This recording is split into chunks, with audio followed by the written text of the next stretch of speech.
Hello दोस्तों, welcome to my education channel GK Educot. GK Educot में आप सभी का हार्दिक स्वागत है। आज हम शुरू करने जा रहे हैं भारतीय अर्थव्यवस्था की इस सीरीज का 6th वीडियो। तो मैं इस वीडियो में आपको बताऊंगा कि आर्थिक नियोजन क्या होता है, आर्थिक नियोजन की हमें क्यों ज़रूरत पड़ती है, आर्थिक नियोजन कब से शुरू हुआ है, इसका हमारे देश की कितनी आवश्यकता है, ये सब मैं इस वीडियो में कवर करूँगा। इसके अलावा हम इसमें योजना आयोग के बारे में भी कवर करेंगे कि योजना आयोग क्या होता है, और उसके अलावा पंचवर्षीय योजनाएं जो आपने सुना होगा कि पंचवर्षीय योजनाएं क्या होती है और इनको किस लिए लागू किया जाता है, और पंचवर्षीय योजनाओं में कौन सी योजना सफल रही है, कौन सी असफल रही है, वो भी हम इस वीडियो में कवर करेंगे। तो आर्थिक नियोजन क्या होता है, इसकी क्या जरूरत होती है, थोड़ा हम यहाँ पे कवर कर लेते हैं। ये भारत में आर्थिक नियोजन की अवधारणा रूस से ली गई थी। आर्थिक नियोजन वह प्रक्रिया है जिसमें निर्धारित लक्ष्यों को प्राप्त करने के लिए सीमित प्राकृतिक संसाधनों का कुशलतापूर्वक उपयोग किया जाता है।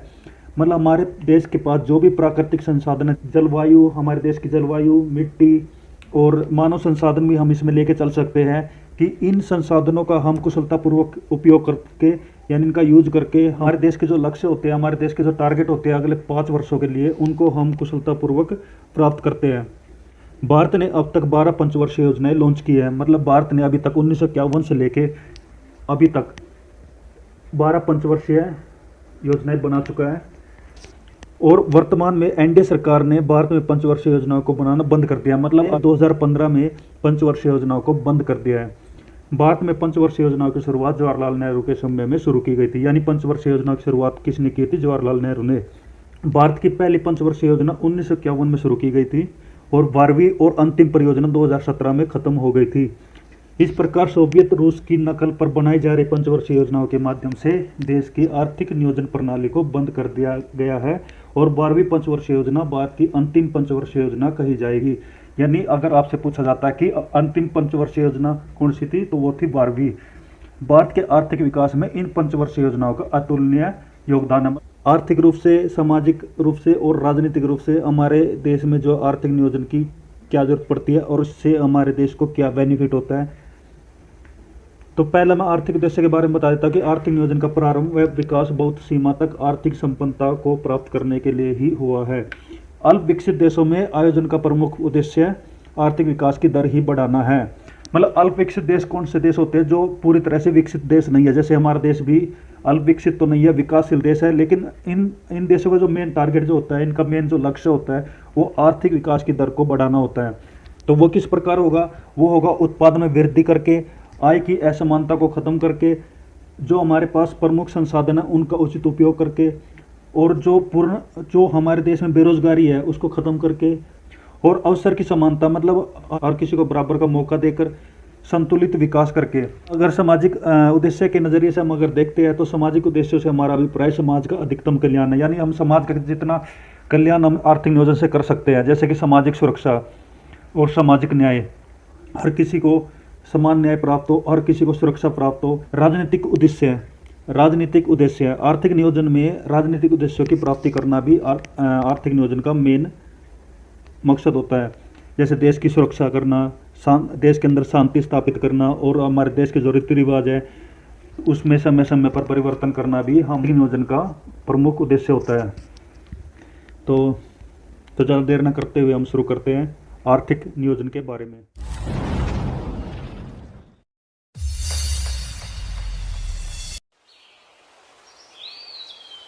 सबसे पहले आता है आर्थिक आयोजन। आर्थिक आयोजन वह प्रक्रिया है जिसके अंतर्गत पूर्व निर्धारित उद्देश्यों की पूर्ति हेतु सीमित प्राकृतिक संसाधनों का कुशलतम उपयोग किया जाता है। मतलब जो हमारी सरकार है वे कुछ लक्ष्य निर्धारित करती है, उनको पूरा करने के लिए हमारे देश के पास जो भी प्राकृतिक संसाधन है उसका हम कुशलतम प्रयोग करके हम अपने लक्ष्यों को, हम अपने उद्देश्यों को पूरा करते हैं ताकि हमारे देश का विकास हो सके। भारत में आर्थिक आयोजन के निर्धारित उद्देश्य है आर्थिक समृद्धि, आर्थिक व सामाजिक असमानता को दूर करना, गरीबी का निवारण तथा रोजगार के अवसरों में वृद्धि। नेक्स्ट है केंद्रीय नियोजन। सर्वप्रथम पूर्व सोवियत संघ में अपनाया गया था। तो पूरे विश्व भर में जो सबसे पहले जो आर्थिक आयोजन को अपनाया था वो सोवियत संघ ने अपनाया था, यानी कि रूस ने अपनाया था। नेक्स्ट है पंचवर्षीय योजनाएं, लक्ष्य, उपलब्धियां। यहाँ पे पंचवर्षीय योजनाएं दी गई है, साथ के साथ उसकी समय अवधि दी गई है कि कौन सी पंचवर्षीय योजना कब से कब तक चली। तो उसके बाद जीडीपी का वार्षिक लक्ष्य है, मतलब हमारे देश ने एक टारगेट फिक्स किया था जीडीपी के लिए, और उसके बाद दिया गया है उपलब्धि, मतलब हमारे देश ने जो टारगेट फिक्स किया था उसको हमने कितना प्राप्त किया। जैसे फर्स्ट कॉलम में दिया गया है पंचवर्षीय योजना। जैसे पहली पंचवर्षीय योजना 1951 से लेकर 1956 तक चली थी, जिसमें हमने जीडीपी निर्धारित किया था 2.1 और हमें प्राप्त हुआ था 3.6। और दूसरी पंचवर्षीय योजना शुरू हुई थी 1956 में, जो 1961 तक चली थी, जिसमें लक्ष्य निर्धारित किया गया था 4.5 और हमें प्राप्त हुआ था 4.1। तीसरी पंचवर्षीय योजना 1961 से लेकर 1966 तक चली थी, जिसमें हमने अपना जीडीपी का लक्ष्य जो रखा था वो 5.6 था और 2.8 तक वो गया था। तो ये जो मैंने येलो मार्क किया गया है ये हमारी विफल पंचवर्षीय योजनाएं थी, और ये विफल क्यों हुई है ये हम आगे कवर करेंगे। तो इस तरह से आप ये 12 पंचवर्षीय योजनाएं पढ़ सकते हैं। और जो मैंने ग्रीन मार्क किया हुआ है ये अब तक का हमारा बेस्ट जीडीपी टारगेट है जो हमने अभी तक अचीव किया है, हमने प्राप्त किया है। आप चाहे तो ये जीडीपी में हमारे देश में जो वृद्धि हुई है पंचवर्षीय योजना में वो आप याद रख सकते हैं। वैसे कंपटीशन एग्जाम में इनके बारे में कम ही पूछा जाता है। तो नेक्स्ट कवर करते हैं, इसके अतिरिक्त 7 वार्षिक योजनाएं भी बनी है। मतलब ये तो हमने जो ऊपर पढ़ी हुई हमारी 12 पंचवर्षीय योजनाएं थी, और इसके अलावा भी इनके बीच बीच में 1 वर्ष के लिए वार्षिक योजनाएं बनती रही।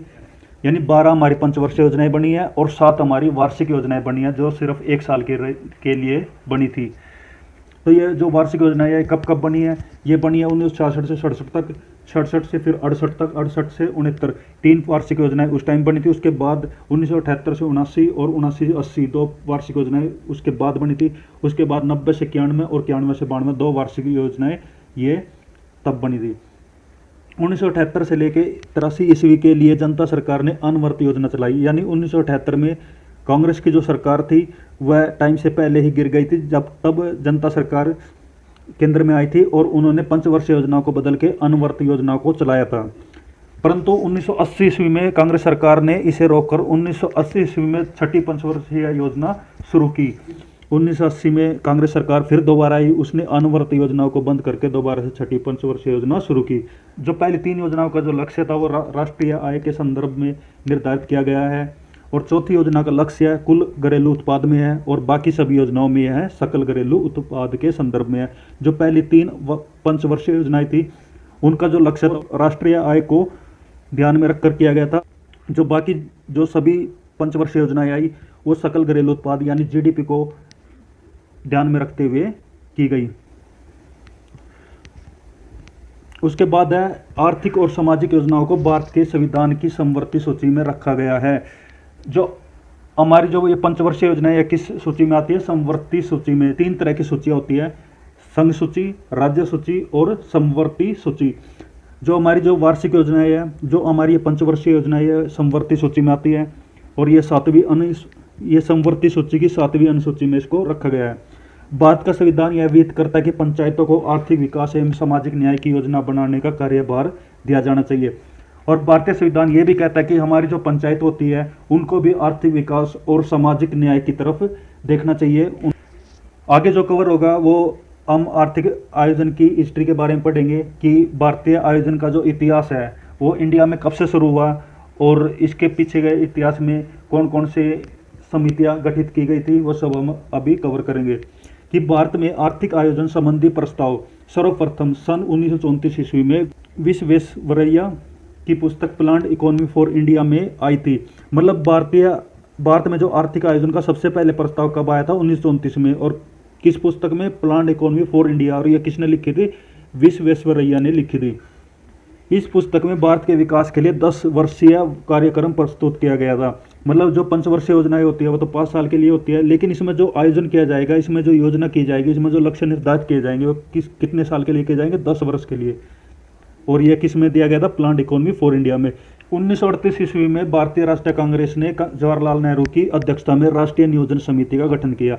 1938 में एक राष्ट्रीय नियोजन समिति यानी नेशनल प्लानिंग कमेटी गठित की गई थी, जिसका अध्यक्ष किसको बनाया गया था, जवाहरलाल नेहरू ने, जिसको आर्थिक आयोजन के बारे में प्लान करना था। 1940 ईस्वी में बम्बई के 8 उद्योगपतियों द्वारा बॉम्बे प्लान प्रस्तुत किया गया, जिसमें 15 वर्षीय सूत्रबद्ध योजना थी। बॉम्बे प्लान के सूत्रधार थे सर आरदीशील दलाल। तो 1944 में 1938 के बाद 1944 ईस्वी में एक बॉम्बे प्लान नाम का एक प्रस्ताव प्रस्तुत किया गया था, जिसमें हमारे देश के जो 8 उद्योगपति थे उस टाइम पे, जो बिजनेसमैन थे, जो हमारे जो रिच मैन थे, अमीर आदमी थे, उन्होंने एक बॉम्बे प्लान लेकर आए थे, जिन्होंने बताया कि आर्थिक नियोजन किया जाना चाहिए और ये आर्थिक नियोजन कितने साल के लिए, 15 साल के लिए किया जाना चाहिए। जो ये 8 उद्योगपति थे उनमें जे.आर.डी. टाटा का नाम आता है, जे.आर.डी. बिरला, पुरुषोत्तम दास शंकुरदास, कस्तूरबाई लाल बाई, जॉन मैथाई और एडी श्रोफ, लाला श्रीराम और हमारे सर आर्दर सिल दलाल थे, जिन्होंने बॉम्बे प्लान को प्रस्तुत किया था हमारे देश की सरकार के सामने। उसके बाद 1940 ईस्वी में भारतीय सरकार ने नियोजन एवं विकास विभाग नामक नया विभाग खोला था। यानी उस टाइम पे जो हमारी अंतरिम सरकार थी, मतलब तब तक हमारा भारतीय संविधान नहीं बना था, उस टाइम हमारी जो अंतरिम भारतीय सरकार थी उन्होंने एक डिपार्टमेंट शुरू किया था जिसका नाम था नियोजन एवं विकास विभाग। इसी वर्ष श्रीमन नारायण अग्रवाल ने गांधीवादी योजना बनाई। यानी गांधीवादी योजना भी उस टाइम पर आई थी, जिसको किसने प्रस्तुत किया था? श्रीमन नारायण अग्रवाल ने। जो जितनी भी ये योजनाएं दी गई है, इनमें से कोई भी योजना आपके कंपटीशन एग्जाम में पूछी जा सकती है कि ये योजना किसके द्वारा बनाई गई थी या फिर इस योजना के अध्यक्ष कौन थे। ये इंपॉर्टेंट क्वेश्चन आपके लिए बन सकते हैं। 1945 ईस्वी में श्री एम.एन. रॉय ने जन योजना बनाई थी और 1950 ईस्वी में जयप्रकाश नारायण ने सर्वोदय योजना प्रकाशित की। स्वतंत्रता पश्चात, यानी स्वतंत्रता के बाद जब हमारा देश आज़ाद हुआ सन 1947 ईस्वी में, पंडित नेहरू की अध्यक्षता में आर्थिक नियोजन समिति गठित हुई। तब एक समिति गठित हुई थी, आर्थिक नियोजन समिति, यानी कि इकोनॉमिक प्लानिंग कमेटी, जिसका अध्यक्ष किसको बनाया गया था? पंडित नेहरू को। ये इंपॉर्टेंट है। बाद में इसी समिति की सिफारिश पर 15 मार्च 1950 ईस्वी में योजना आयोग का गठन एक गैर संवैधानिक तथा परामर्शदात्री निकाय के रूप में किया गया। ये एक इंपॉर्टेंट क्वेश्चन है। हमारे देश का जो योजना आयोग है यानी प्लानिंग कमीशन है, ये 15 मार्च 1950 को गठित किया गया था। और किसकी सिफारिश पर? पंडित नेहरू की सिफारिश पर, क्योंकि उसको आर्थिक नियोजन समिति का अध्यक्ष बनाया था। ये जो और सबसे इंपॉर्टेंट है कि योजना आयोग एक गैर संवैधानिक और परामर्शदात्री निकाय है, मतलब कि गैर संवैधानिक संस्था है। गैर संवैधानिक क्या होता है? जिस संस्था का नाम, जिस संस्था का जिक्र भारतीय संविधान में नहीं है, मतलब भारतीय संविधान के किसी भी अनुच्छेद में, किसी भी अनुसूची में, किसी भी भाग में योजना आयोग का कहीं पे भी जिक्र नहीं किया गया है। भारत के प्रधानमंत्री इसके पदेन अध्यक्ष होते हैं, यानी भारत का जो प्रधानमंत्री है इसका अध्यक्ष होगा। पदेन मतलब जो ऐसा व्यक्ति जो किसी और पद पे है और उसको किसी और संस्था का भी कार्यभार सौंपा गया। जैसे हमारे देश का प्रधानमंत्री जो एक प्रधानमंत्री के पद पे रहते हुए योजना आयोग का अध्यक्ष बना, इसलिए उसको पदेन अध्यक्ष बोला जाएगा। भारत की पहली पंचवर्षीय योजना 1 अप्रैल 1951 ईस्वी से प्रारंभ हुई। मतलब पहली पंचवर्षीय कब शुरू हुई? 1 अप्रैल 1951 में। और आपको पता है कि हमारे देश का जो वित्तीय वर्ष है वो कब से शुरू होता है? 1 अप्रैल से, और कब तक चलता है? 31 मार्च तक। यानी हर पंचवर्षीय योजना 1 अप्रैल से शुरू होगी और 5 साल के बाद 31 मार्च को वो खत्म हो जाएगी। प्रथम योजना आयोग के अध्यक्ष प्रधानमंत्री जवाहरलाल नेहरू एवं उपाध्यक्ष गुलजारी लाल नंदा थे। मतलब कि जो पहला योजना आयोग जो बना था उसका अध्यक्ष किसको बनाया गया था? प्रधानमंत्री जवाहरलाल नेहरू को। और उसके उपाध्यक्ष कौन बने थे? गुलजारी लाल नंदा। और 15 अगस्त 2014 ईस्वी को योजना आयोग को समाप्त कर दिया गया था। तो योजना आयोग को खत्म किया था, तब क्या बना? नीति आयोग। नीति आयोग का आपने नाम सुना होगा, जो 1 जनवरी 2015 से लागू हुआ। तो अभी तक भारत में 12 पंचवर्षीय योजनाएं लागू की जा चुकी है। तो अब तक कितनी पंचवर्षीय योजनाएं बनी है? 12 पंचवर्षीय योजनाएं। तो पंचवर्षीय योजनाएं शुरू करने से पहले मैं आपको बता देता हूं कि इसमें आपको क्या याद करना पड़ेगा। इसमें एक तो हर पंचवर्षीय योजना का आपको समयकाल पता होना चाहिए कि वो किस वर्ष से लागू हुई और किस वर्ष खत्म हुई है, और ये किस मॉडल पर आधारित है वो आपको याद रखना पड़ेगा। इसके अलावा उसकी प्राथमिकता और उसका उद्देश्य क्या था वो भी इसमें याद रखना होगा। यही ज़्यादातर कंपटीशन एग्जाम में पूछे जाते हैं। इसके अलावा विकास दर भी हर पंचवर्षीय योजना की होती है, जो आप देख सकते हैं। तो हम यहाँ पे शुरू करते हैं प्रथम पंचवर्षीय योजना, जो कि 1951 ईस्वी से लेकर 1956 ईस्वी तक चली थी। यानी कि यह स्टार्ट कब हुई थी? 1 अप्रैल 1951 को, और समाप्त कब हुई? 31 मार्च 1956 ईस्वी को। यह योजना हैरोल्ड डोमर मॉडल पर आधारित थी। हैरोल्ड डोमर 2 अर्थशास्त्री थे जिन्होंने देश के विकास के बारे में बताया कि कोई भी देश कैसे विकास प्राप्त कर सकता है। वो उसके लिए उसने बचत के बारे में बताया और निवेश के बारे में बताया कि कोई देश निवेश करके और बचत करके अपनी विकास की वृद्धि दर को प्राप्त कर सकता है। इस योजना का मुख्य उद्देश्य अर्थव्यवस्था के संतुलित विकास की प्रक्रिया आरंभ करना था। तो इसका मुख्य उद्देश्य क्या था? अर्थव्यवस्था के संतुलित विकास की प्रक्रिया प्रारंभ करना, यानी अर्थव्यवस्था का संतुलित विकास, यानी बिना उतार चढ़ाव के अर्थव्यवस्था का विकास होता रहे। इस योजना में कृषि को उच्च प्राथमिकता दी गई थी। इनकी मोस्ट इंपॉर्टेंट है, हमारी जो प्रथम पंचवर्षीय योजना थी उसमें किसको प्राथमिकता दी गई थी? कृषि को। तो यह सफल योजना रही और इसका लक्ष्य निर्धारित किया गया था 2.1%, और जो हमें प्राप्त हुआ था 3.6%, मतलब 2.1% हमने टारगेट फिक्स किया था कि हम अपने 5 वर्षों में 2.1% की जीडीपी प्राप्त करेंगे, और हमें कितनी प्राप्त हुई? 3.6%। तो इस योजना के दौरान राष्ट्रीय आय में 18% तथा प्रति व्यक्ति आय में 11% की कुल वृद्धि हुई, यानी राष्ट्रीय आय यानी नेशनल इनकम में 18% की, और प्रति व्यक्ति आय यानी पर कैपिटा इनकम में 11% की वृद्धि हमें इस योजना में प्राप्त हुई। इस योजना काल के दौरान कई बड़ी सिंचाई परियोजनाएं शुरू की गई, जैसे बाखड़ा नंगल परियोजना, व्यास परियोजना, दामोदर नदी घाटी परियोजना। बाखड़ा बांध के बारे में आपने सुना होगा, जो कि सतलुज नदी पर बनाई गई है। ये पंजाब और हिमाचल प्रदेश के बॉर्डर पर स्थित है, और इसके साथ उससे एक इंदिरा गांधी नहर भी निकाली गई है, जो कि पंजाब, हरियाणा और राजस्थान को संचित करती है। ये जो परियोजना है, इनका मकसद, इसका बहुउद्देश्य होता है, मतलब इससे हम कई तरह के अपने उद्देश्य पूरा कर सकते हैं। और इसके बाद इस योजना काल में सार्वजनिक उद्योग के विकास की उपेक्षा की गई तथा इस मद में मात्र 6% राशि खर्च की गई थी। यानी कि जो हमारी पहली पंचवर्षीय योजना थी उसमें हमने सिर्फ कृषि पर ही फोकस किया था, उद्योग की तरफ हमने कम ध्यान दिया था। सामुदायिक विकास कार्यक्रम का प्रारंभ 1952 में किया गया, यानी सामुदायिक मतलब होता है कम्युनिटी डेवलपमेंट प्रोग्राम, जो शुरू हुआ था 1952 में। और यह कहाँ से शुरू हुआ था? ये उत्तर प्रदेश से शुरू किया गया था। अब हमारी आ जाते हैं दूसरी पंचवर्षीय योजना, यानी द्वितीय पंचवर्षीय योजना, जो कि 1956 से लेके 1961 तक चली थी। यह योजना पीसी महालनोबिस मॉडल पर आधारित थी। पीसी महालनोबिस हमारे अर्थशास्त्री थे, जिनका नाम था प्रशांत चंद्र महालनोबिस, और ये हमारे सांख्यिकी के अर्थशास्त्री थे, जिसका जन्मदिन 29 जून को आता है, और 29 जून को ही हमारे देश में सांख्यिकी दिवस के रूप में मनाया जाता है। इसका मुख्य उद्देश्य समाजवादी समाज की स्थापना करना, समाजवादी समाज की स्थापना करना हमारी इस पंचवर्षीय योजना का मुख्य उद्देश्य था। इस योजना में देश के जीवन स्तर को ऊंचा उठाने के लिए 5 वर्षों में राष्ट्रीय आय में 25% की वृद्धि करने का लक्ष्य निर्धारित किया गया था। इस योजना में लक्ष्य 4.5% से कम 4.1% विकास दर को हासिल किया, यानी इसमें हमने टारगेट रखा है 4.5% का, और हमें प्राप्त हुआ 4.1%। उसके बाद इसमें भारी उद्योगों व खनिजों को उच्च प्राथमिकता दी गई। तो इसमें प्राथमिकता किसको दी गई थी? उद्योगों को। और प्रथम पंचवर्षीय योजना में किसको प्राथमिकता दी गई थी? कृषि को। और उसके बाद इस मद में सार्वजनिक क्षेत्र के व्यय की 24% राशि व्यय की गई थी। द्वितीय प्राथमिकता यातायात व संचार को दी गई, जिस पर 28% की राशि व्यय की गई। अनेक महत्वपूर्ण वृत्त उद्योग, यानी बहुत बड़े उद्योग हमने इस पंचवर्षीय योजना में शुरू किए गए थे, जैसे कि इसमें दिया गया है कि दुर्गापुर, भिलाई, राउरकेला के इस्पात कारखाने इस योजना के दौरान स्थापित किए गए थे। दुर्गापुर पड़ता हमारा वेस्ट बंगाल में, और ये जो कारखाना ये स्थापित किया गया था यूके की मदद से।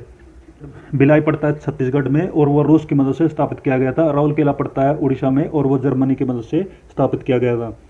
तो अब हमारी आ जाती है तृतीय पंचवर्षीय योजना, जो 1961 से लेकर 1966 ईस्वी तक चली थी। इस योजना का मुख्य उद्देश्य अर्थव्यवस्था को आत्मनिर्भर बनाना था तथा स्वतः स्फूर्त अवस्था में पहुंचाना था, यानी हमारी अर्थव्यवस्था आत्मनिर्भर बने, हम दूसरे देश पर ज़्यादा निर्भर ना हो, दूसरे देश से हम कम आयात करें। इस योजना का मुख्य उद्देश्य था। यह योजना अपने लक्ष्य 5.6% की वृद्धि दर को प्राप्त करने में असफल रही, और 2.8% प्रति वर्ष की वृद्धि दर ही प्राप्त कर सकी। यानी कि हमने इसमें लक्ष्य निर्धारित किया गया था 5.6% का, और हमें प्राप्त किया हुआ कितना हुआ था? 2.8%, जो कि यह एक असफल योजना रही। इस योजना में कृषि और उद्योग दोनों को प्राथमिकता दी गई थी। पहली पंचवर्षीय योजना में कृषि को, दूसरी पंचवर्षीय योजना में उद्योग को, और तीसरी पंचवर्षीय में कृषि और उद्योग दोनों को प्राथमिकता दी गई। इस योजना के अंतर्गत 1964 ईस्वी में पूर्व सोवियत संघ के सहयोग से बोकारो, जो कि झारखंड में स्थित है, उसमें बोकारो आयरन एवं स्टील इंडस्ट्री की स्थापना की गई। इस योजना की असफलता का मुख्य कारण था भारतीय चीन युद्ध, जो कि 1962 में लड़ा गया था, जिसमें भारत की हार हुई थी। और उसके बाद 1965 ईस्वी में भारत पाक युद्ध हुआ था, और अभूतपूर्व सूखा भी उसी दौरान पड़ा था, जिसके कारण यह योजना असफल रही थी। इस योजना के दौरान सरकार द्वारा बनाई गई कृषि नीति ने हरित क्रांति को जन्म दिया। हरित क्रांति के बारे में आपने सुना होगा। हरित क्रांति संबंधित है कृषि के विकास के लिए, कि हम अपने देश में कृषि का विकास कैसे करें, क्या क्या स्कीम और योजनाएं लेकर आए। वहीं से हरित क्रांति का जन्म हुआ था। और भारत में हरित क्रांति के जनक जो है कृषि वैज्ञानिक MS स्वामीनाथन को कहा जाता है। और विश्व में जो हरित क्रांति की शुरुआत हुई थी उसका जनक माना जाता है नॉर्मन ई बोरलॉग को। उसके बाद आता है योजना अवकाश। तो योजना अवकाश क्या होता है? योजना अवकाश क्या होता है कि हमारे देश की जो तीसरी पंचवर्षीय योजना थी वो बुरी तरह असफल रही थी। उसका कारण था भारत और चीन का युद्ध, भारत पाकिस्तान का युद्ध, और सूखा भी उस टाइम पे पड़ा था, जिसके कारण हमारे देश की जो आर्थिक स्थिति वो बहुत ही कमज़ोर हो चुकी थी। इसलिए हमारे उस टाइम पे जो हमारी भारतीय सरकार थी उन्होंने एक योजना अवकाश के बारे में सोचा, यानी एक हॉलीडे प्लान किया था कि हम अगले कुछ वर्षों तक एक साल के लिए ही वार्षिक योजना बनाएंगे। उस टाइम पे 3 वार्षिक योजनाएं बनाई और जिनको हम योजना अवकाश के नाम से जानते हैं। तो इस अवधि में 3 वार्षिक योजनाएं तैयार की गई। इस अवकाश अवधि में कृषि तथा संबंधित क्षेत्र और उद्योग क्षेत्र को समान प्राथमिकता दी गई, यानी कृषि और उद्योगों का विकास समान रूप से किया जाएगा। तो ये हमने इन योजनाओं के दौरान तय किया। योजना अवकाश का जो प्रमुख कारण था वो भारत पाक संघर्ष तथा सूखे के कारण संसाधनों की कमी व मूल्य स्तर में वृद्धि रही। इसी दौरान 3.8% की वार्षिक दर प्राप्त हो सकी। इस दौरान जो हमें वृद्धि दर प्राप्त हुई वो थी 3.8%। तो भारत में योजना अवधि में 3 बार योजना अवकाश आया, यानी कि ये जो योजना अवकाश रहा ये 3 साल तक रहा। तो ये वीडियो हम यही समाप्त करते हैं। हमारी जो बची हुई 9 पंचवर्षीय योजनाएं है उसको मैं नेक्स्ट पार्ट में कवर करूँगा। तो आज के लिए बस इतना ही। Thank you. जय हिंद, जय भारत।